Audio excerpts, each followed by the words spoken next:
Guys, what's going on? It's Brandon. So it finally dawned on me what General Motors was doing with this allocation thing. It's actually pretty clever. So in my opinion, they know the car is going to be a 2026, but they couldn't open up the order banks for a 2026 car months and months and months in advance because the system is still oriented towards 2025. So what they did was they wanted to figure out hypothetically if there's no wings available, which there will be some, okay? But they didn't want to make any dealers feel good and any dealers feel bad, so they just said, we're not going to show any dealers any wings. We want to see how people are going to order these cars, because it's all just-in-time delivery on all the parts, like the interiors and all these different things. So understand something. Let's say that the car really is a zr1, which I don't think it is, but let's say it's a zr1, a twin-turbo car.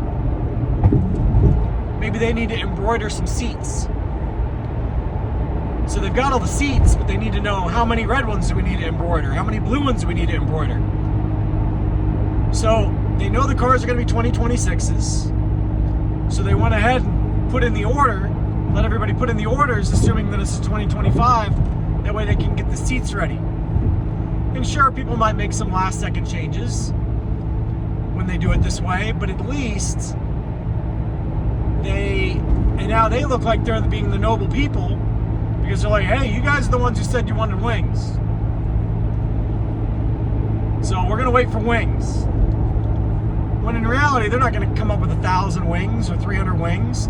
They might come up with 20 more. And they've probably already got 50 or 100 made. All right? But they didn't tell you that yet. So that's probably what they're doing if I had to take a wild guess. So you heard that here first. Not even Rick's Inside Guys gave him that one. But that's what's going on. That's what they're doing. The cars will be price locked. And they're probably also seeing what dealers are going to try to pull shenanigans and get greedy and say, oh, we're going to take this car away from this guy and give it back to this guy because this guy was going to pay us more if it had a wing, blah, blah, blah. They're probably seeing how much of that shit's going to go on too, because that's, if people have, you know, like a signed buyer's order, the dealer's locked in. So, signed buyer's order with the order number at the top, dealers are locked in.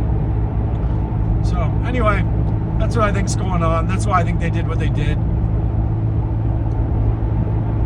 The seats might say, you know, SS, or the seats might, you know, who knows what the seats are going to say, but maybe they say nothing. But the point is, there was something that they had to get a count on to figure out. Maybe it was wheels, maybe it was the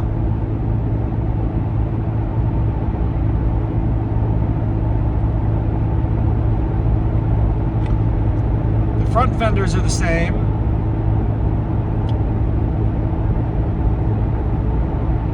The deck lids are going to have holes cut in them. It could be for deck lid count. It could be for convertible versus coupe, because they need to count how many deck lids they got to cut holes in. I mean, there's all kinds of things that they need to figure out. And so that's what they did. The whole thing was just a big science experiment. They don't care what kind of trouble they cause everybody. All right, that's all I got for that video. See ya.